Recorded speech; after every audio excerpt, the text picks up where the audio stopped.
사랑의 하나님, 너무 감사합니다. 오늘 주님의 은혜로 우리 더드림교회로 인도하여 주신 귀한 주님의 자녀들, 오늘 이 시간을 통하여서 주님의 손을 붙들게 하여 주시옵소서. 주님의 그 놀라운 능력이, 주님의 사랑이 오늘 말씀을 통하여서 우리 안에 하나님 충만하게 역사해 주시옵시고, 우리의 마음의 어둠과 또 모든 질병과 걱정과 근심도 예수로 저희들을 답을 보게 하여 주시고, 주님이 원하시는 길로 나아갈 수 있도록 성령이여 임하여 주시옵소서. 우리 귀한 권사님, 또 우리 집사님, 병중 가운데 하나님 이 자리에서 예배하고 기도하시는데 육신의 아픔으로 나오지 못하시다가 오늘 이렇게 또 하나님 함께 예배합니다. 주님 예배를 받아 주시옵시고, 우리들의 모두의 마음에도 주의 평안이 있게 하여 주시옵시고, 또 우리 교회 하나님의 은혜로 인도하신 또 귀한 헬렌 성도님과 또 사랑하는 귀한 우리 젊은 부부들에게도 주님의 뜻이 있는 줄 믿습니다. 주님께 간구하는 모든 기도의 제목들이 응답되어지게 하여 주시옵소서. 주님 말씀하실 때 저희들 듣는 귀가 되게 하여 주시옵시고, 살아날 수 있는 생명의 샘이 터지는 거룩한 말씀 되게 하여 주옵소서. 감사하며 예수 그리스도 이름으로 기도합니다. 아멘. 오늘 말씀 디모데후서 1장 6절에서 9절입니다. 디모데후서 1장 6절에서 9절 말씀, 제가 주는 성경책은 343페이지 우리 함께 읽도록 하겠습니다.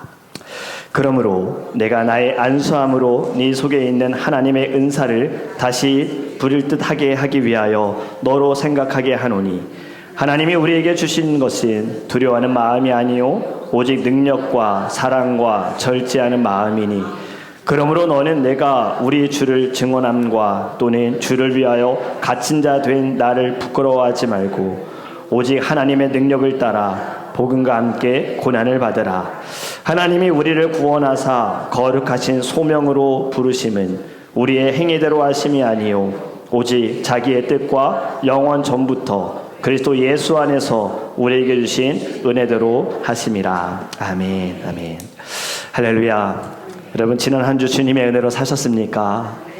때로는 우리의 생각대로 되지 않는다 할지라도 하나님의 놀라운 뜻이 우리를 지금 이 자리에 인도하여 주신 줄 믿습니다.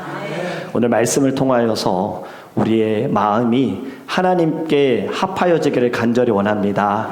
그리고 여러분이 어떤 걱정과 근심이 있을지라도 하나님의 놀라운 선하신 은혜가 여러분들을 변화시켜 주시는 거룩한 자리가 되기를 주님으로 축복합니다.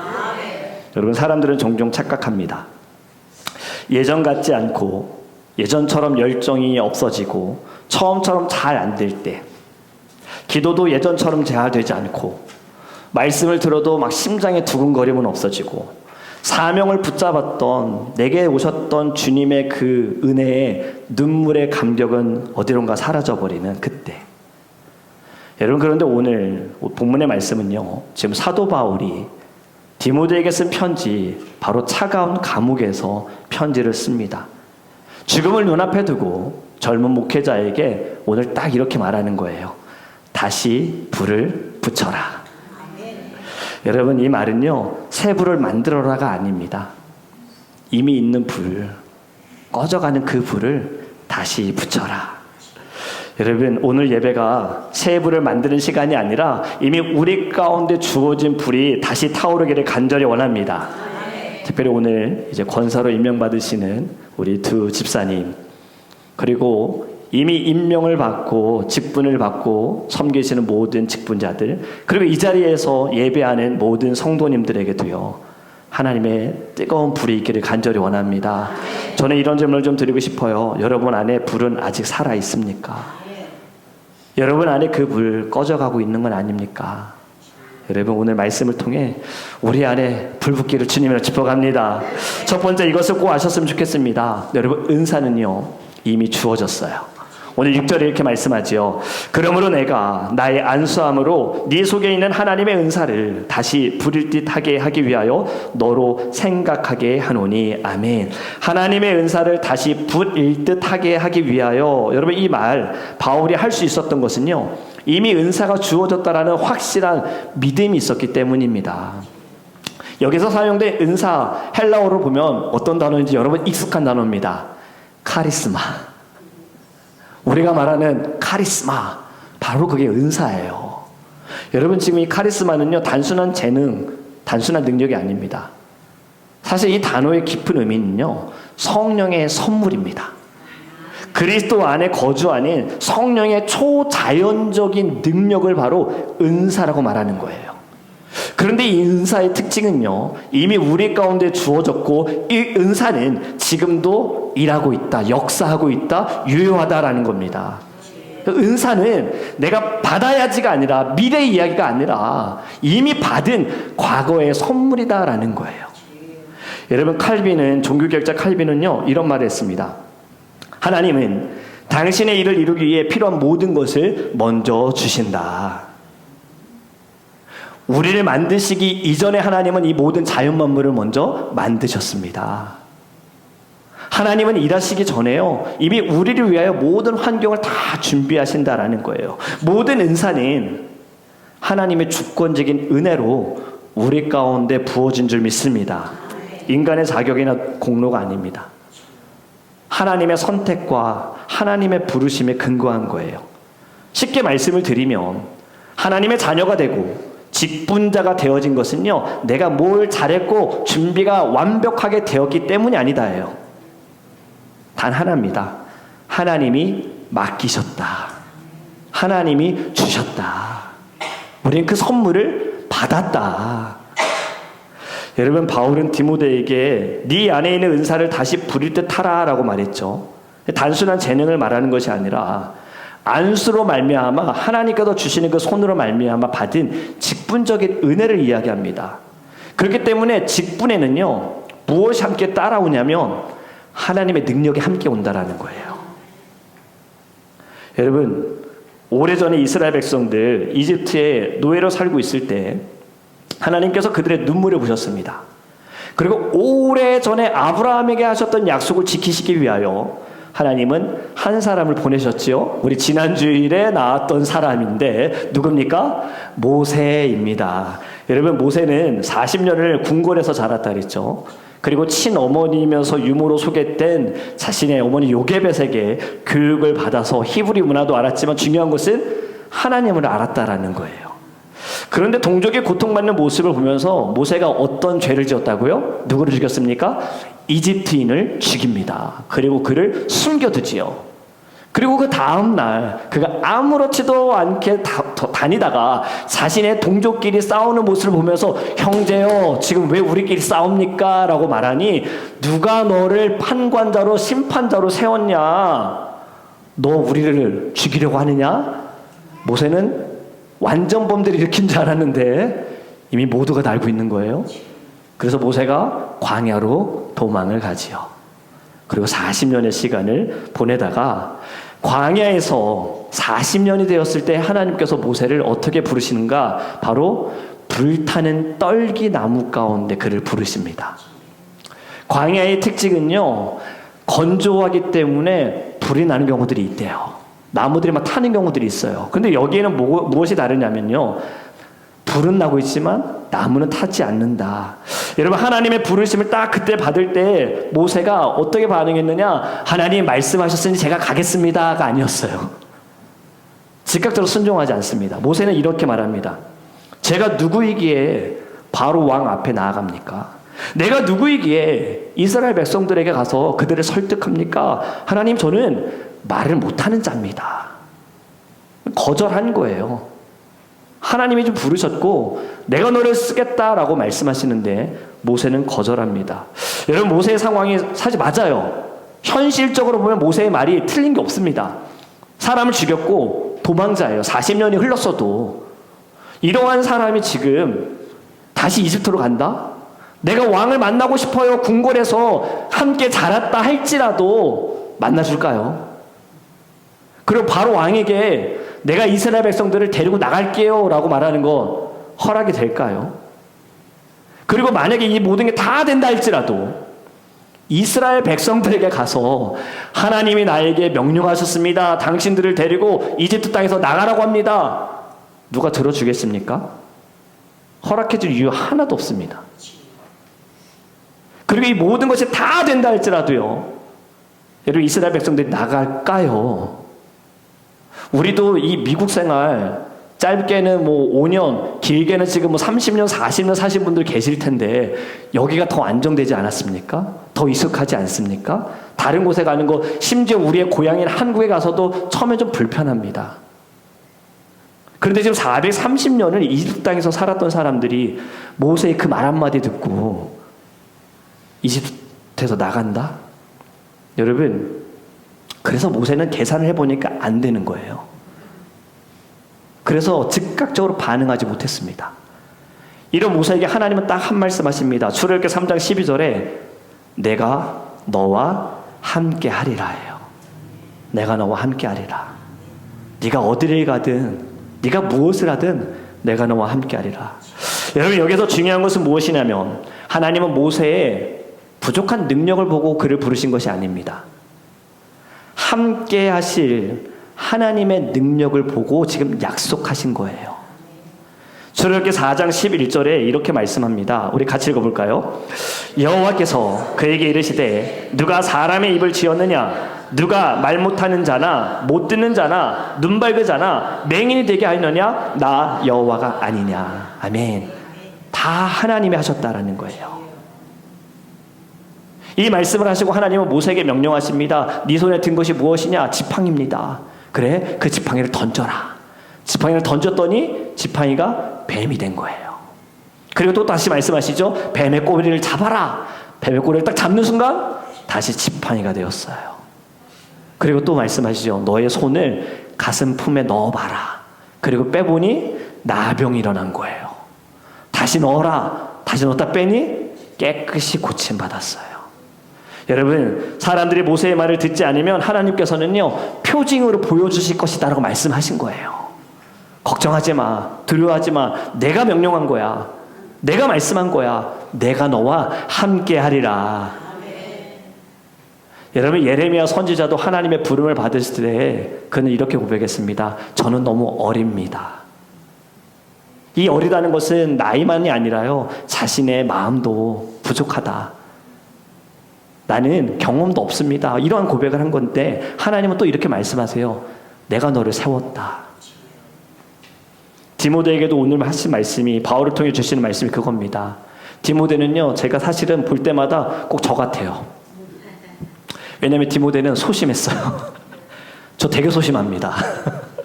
하나님의 은혜로 모든 것이 감사할 뿐이지요, 성격으로는 되게 소심한 사람이거든요. 밴딩에 소갈딱지. 그리고 눈물이 많아요. 근데 디모데가 딱 그런 사람이에요. 카리스마가 없는 리더가 바로 딱 디모데입니다.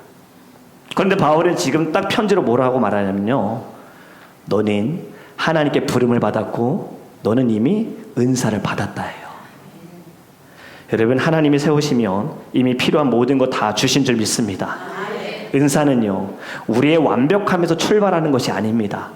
은사는 하나님의 일방적인 선택과 하나님의 일방적인 부르심으로 우리 가운데 이미 부어진 줄 믿습니다. 은사는 성격도 아닙니다. 은사는요, 바로 하나님의 선물이다라는 거예요. 혹시 이런 질문이 들 수 있어요. 내가 할 수 있을까? 내가 이 자리에 있어도 괜찮을까? 이제 질문을 좀 바꿨으면 좋겠습니다. 하나님이 이미 내게 주신 것이 무엇인가? 하나님이 내게 주신 것으로 나는 어떻게 살아갈 것인가? 이젠 질문을 바꾸셔야 돼요.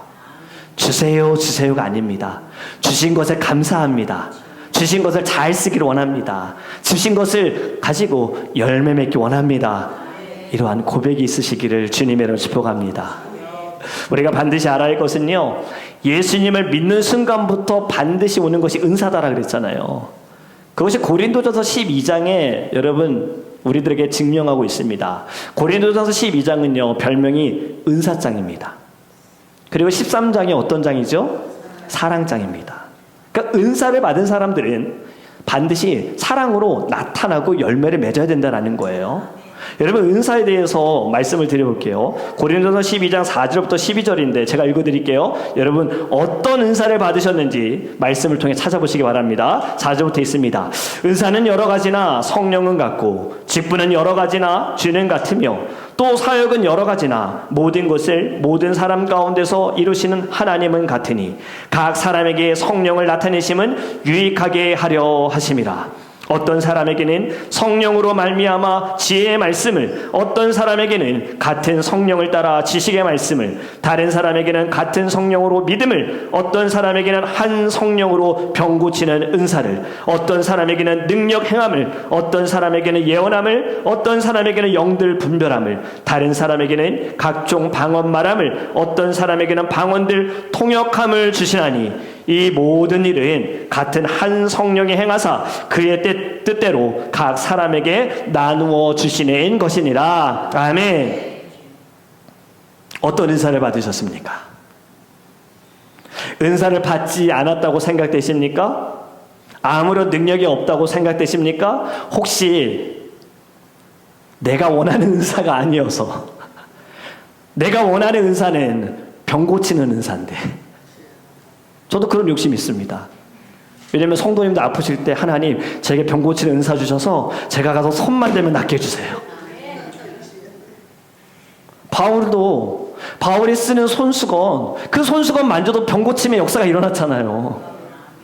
저도 그렇게 기도하는 거예요. 그런데 이것도 하나님의 뜻이 있는 거잖아요. 혹시 여러분들 은사를 어떻게 생각하십니까? 게임의 아이템으로 생각하지 않으셨으면 좋겠어요. 요즘 모바일 게임도 많이 있는데 게임을 하기 위해서 뭘 자꾸 장착해야 된대요. 그걸 장착하기 위해서 돈을 쓰는 거예요. 뭘 많이 가져야 돼요. 그래야 쉽게 이길 수 있다는 거죠. 여러분, 은사는 그게 아닙니다. 하나님이 우리에게 주신 무기는 바로 이런 은사는 없습니다. 하나님의 전신갑주에도요, 방언, 통변 없습니다. 병고침 없습니다. 여러분, 은사를 주신 이유 7절에 말씀하신 것처럼 유익하게 하기 위함이에요. 유익하게 하기 위해. 그런데 이 유익은요, 나은 사람의 유익을 위한 것이 아니라 공동체의 유익을 위한 겁니다. 교회의 유익을 위한 겁니다. 하나님을 믿는 모든 사람들의 유익을 위한 것이다. 지금 다양한 은사들이 나왔죠. 지혜, 지식의 말씀, 믿음, 병고침, 능력 행함, 예언, 영분별, 그리고 방언, 통변, 여러 은사들이 있어요. 하지만 중요한 것은 앞에서 꼭 하는 말이 같은 성령에서 나왔고 한 성령에서 나왔다. 이것이 무슨 의미냐면요, 은사는 분열케 하는 것이 아닙니다. 만약에 어떤 사람이요 방언을 하고 있는데 이것을 가지고 막 분열되어진다, 그럼 은사 아니에요. 그건 하나님의 은사 아닙니다. 그건 사단이 주는 시험이고요, 괴략이에요. 지금 말씀대로 은사는 하나가 되게 하는 거잖아요. 그렇죠. 내게 아무리 능력이 있다 하더라도 아까 말씀드린 병고침, 이 병고침이 주 안에서 하나님이 드러나지 않고 내가 드러나면서 교회에 분열이 온다? 이것도 은사가 아니다라는 거예요. 여러분, 다시 한번 칼빈을 좀 이야기해 봅니다. 존 칼빈은요, 이런 얘기했습니다. 하나님은 한 사람에게 모든 것을 주지 않으시므로 우리가 서로를 필요로 하게 하신다예요. 저에게 주신 은사가 있고요, 우리 장로님, 권사님, 집사님들에게 주신 은사가 있어요.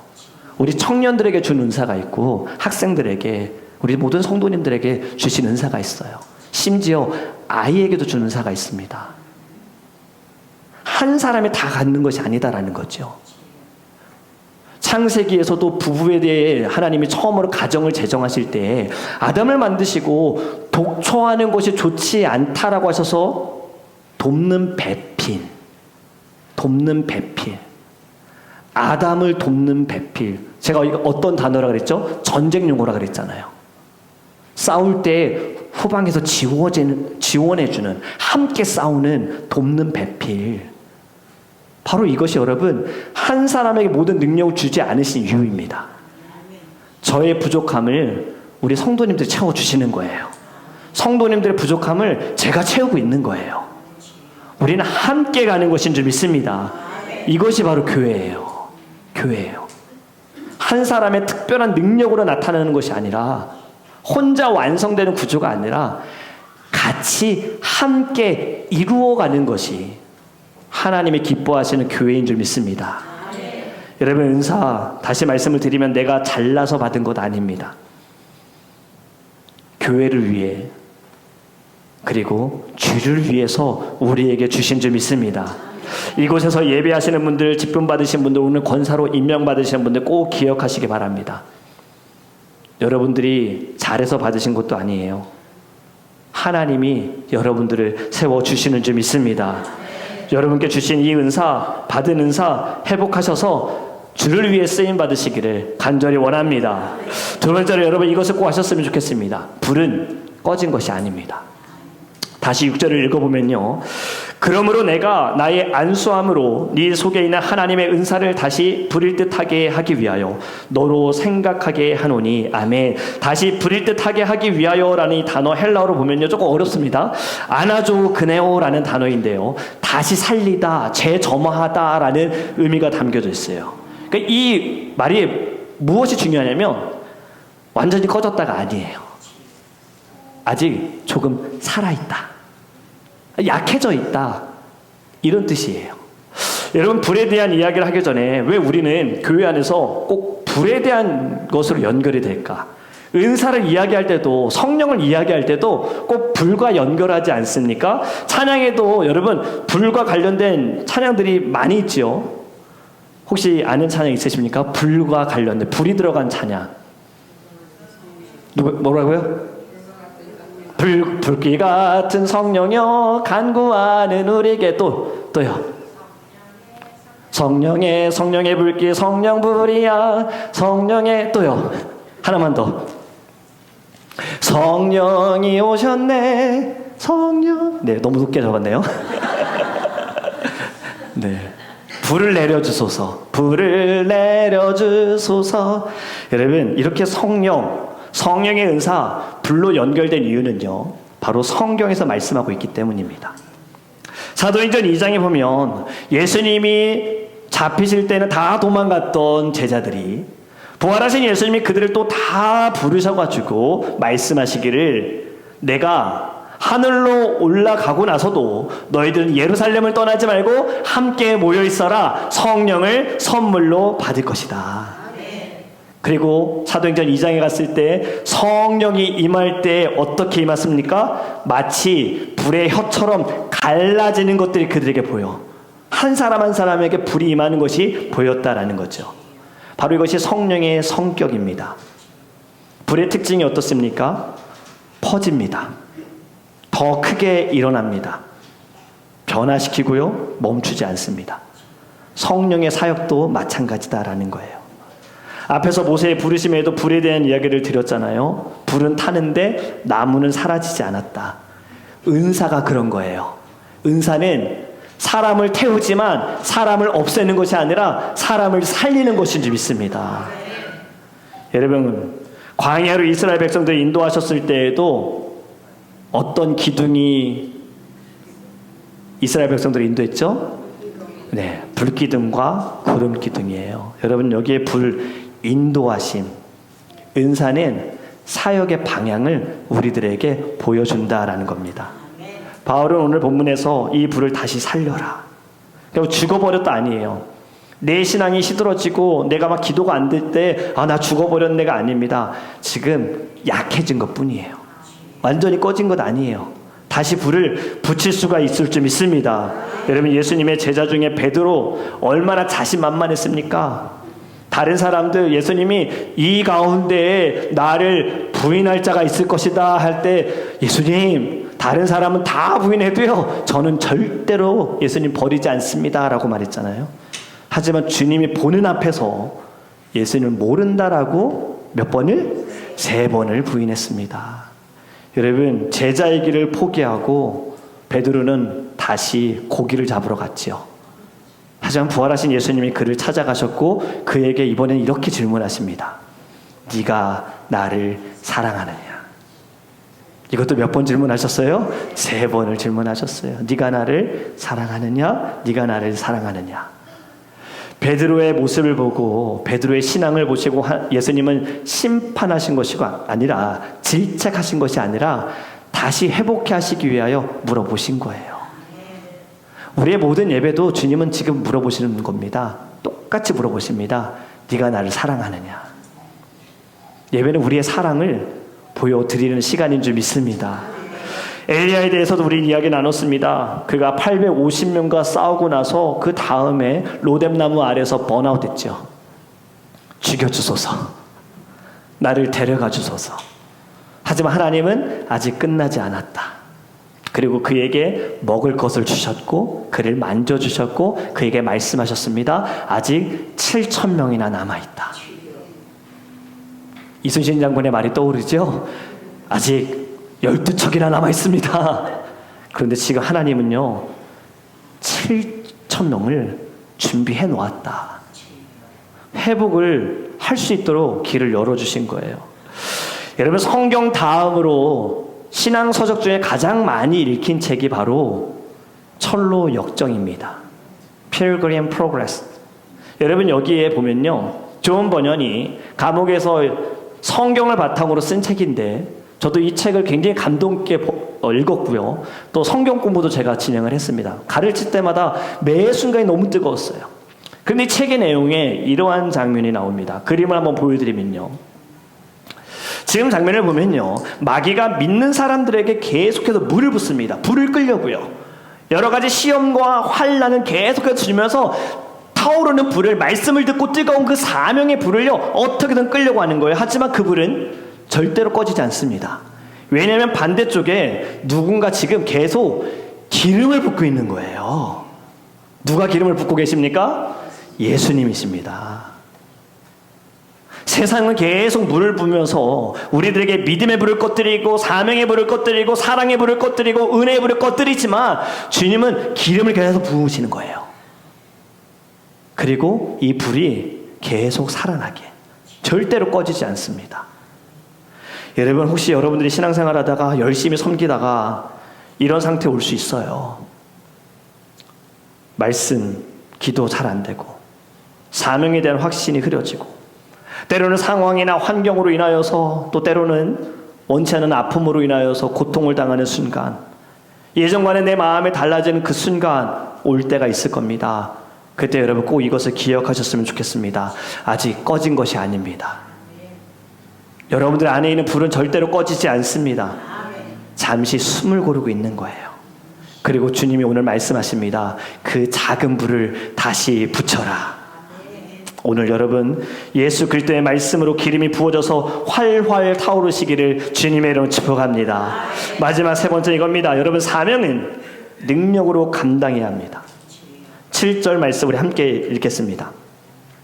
하나님이 우리에게 주신 것은 두려워하는 마음이 아니요 오직 능력과 사랑과 절제하는 마음이니. 아멘. 사명을 주시면서 능력을 주시는 하나님에 대해 우리가 꼭 먼저 짚고 넘어갈 것을 지금 말씀합니다.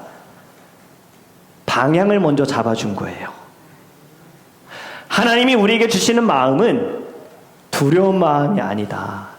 사명을 말하기 전에 우리 안에 있는 겁, 두려움, 공포심, 이것을 먼저 제거하여 주십니다.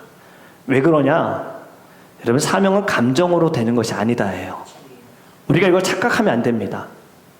감정으로 나 오늘 뜨겁네. 여러분, 이거 금방 식습니다. 그건 잘못됐습니다. 여러분, 하나님은요 두려움을 주시는 분이 아니에요. 두려움은 신앙의 반대가 아니라 신앙을 흐리게 만드는 거예요.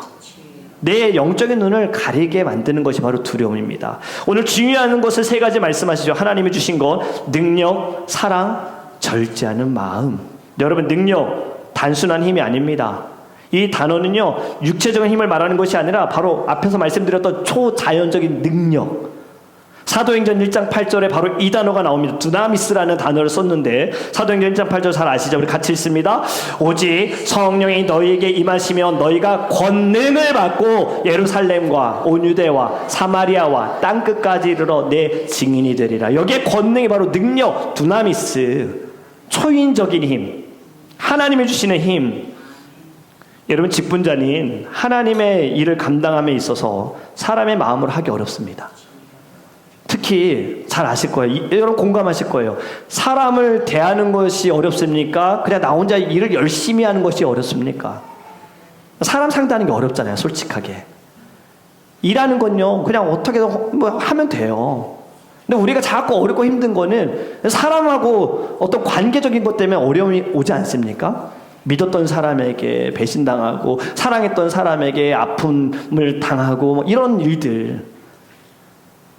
직분자는 어찌됐든 해야 할 사명은 영혼을 돌봐야 합니다. 성도의 형편을 살펴야 합니다. 그런데 이거 사람의 힘으로 할 수 없습니다. 사람의 마음으로 할 수 없어요. 신앙 공동체 안에서 섬기는 것도, 예배를 위해서 봉사하는 사람들, 여러분 우리의 노력이 아니라 성령이 주시는 능력으로 감당하시기를 간절히 원합니다. 그리고 사랑에 대해 말씀합니다. 세상은 사랑을 감정이라 말합니다. 끌림, 떨림. 하지만 성경은 그렇지 않아요. 사랑은요, 의지입니다. 결단입니다. 사명을 끝까지 붙드는 끈이 바로 사랑이다라는 거예요. 지금 여기에서 나온 사랑은요, 바로 여러 사랑이 있는데 아가페라는 단어. 아가페가 어떤 사랑입니까? 우리 기독교의 세상에 가장 준 위대한 선물, 조건 없는 사랑. 자기를 희생한 사랑, 자신을 내어준 사랑, 바로 이것이 아가페 사랑이잖아요. 여러분, 큰 직분도 사랑 없이 행하면 소음밖에 안 됩니다. 그런데 작은 섬김, 사랑으로 행하게 되어지면 하나님의 음성이 될 줄 믿습니다.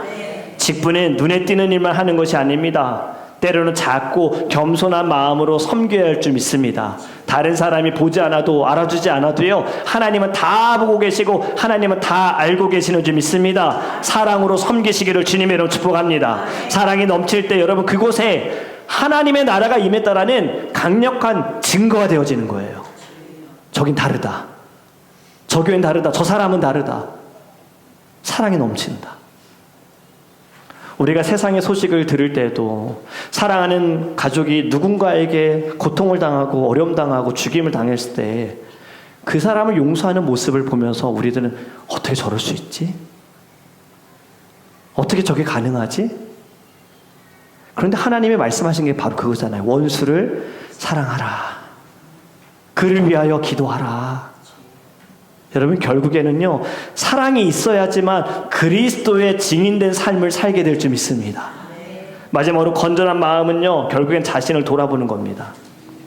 나의 한계를 아는 것이 중요합니다. 나는 완벽하지 않고 나는 부족하다. 나도 실수하고 때로는 실패할 수 있다. 이것을 깨달아야 하나님의 주권을 인정합니다. 주님의 도우심이 필요합니다. 주님이 함께 하셔야 합니다. 주님의 손길이 나를 놓지 않으심을 믿습니다. 여러분, 직분은요, 오랫동안 신앙생활에서 받는 성취가 아닙니다. 교회에 태어날 때부터 다녀서 뭐 10년 다녀서 15년 다녀서 20년 다녀서 그래서 주는 목사, 전도사, 장로, 선교사, 권사 아니에요. 집사 아니에요. 여러분, 하나님의 부르심, 하나님의 부르심, 바로 그 부르심으로 우리가 직분을 받은 줄 믿습니다. 영적인 분별력을 꼭 가지시기 바랍니다. 옳고 그름을 판단할 수 있어야 돼요. 영혼의 건전함, 마지막으로는 자기 절제력이 있어야 합니다.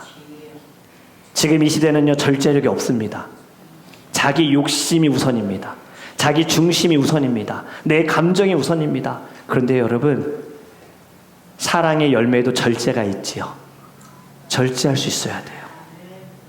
내 욕심 내려놓고 내 마음 내려놓고 하나님의 마음이 어떠한가. 먼저 그의 나라와 그의 뜻을 구하라. 그리하면 이 모든 것을 너에게 더하리라. 안 믿겨지시나요?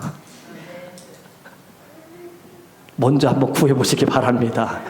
제가 아무리 말해도 여러분이 경험하셔야지요. 경험하시려면 먼저 지의 나라와 지의 뜻을 구하셔야 돼요. 이게 조건입니다. 그럴 때 하나님이 어떻게 여러분의 삶에 길을 열어주시는지 여러분 꼭 주의 축복을 누리게 될 줄 믿습니다. 8절에 이렇게 말씀합니다. 우리 같이 읽어보겠습니다. 그러므로 너니 내가 우리 주를 증언함과 또는 주를 위하여 갇힌 자 된 나를 부끄러워하지 말고 오직 하나님의 능력을 따라 복음과 함께 고난을 받으라. 아멘. 사실 이 말 좀 싫어할 수 있어요. 분위기가 갑자기 달라졌어요. 축복 이야기하고 사명 이야기하고 있는데 갑자기 마지막에 고난을 받아라. 누가 좋아할까요?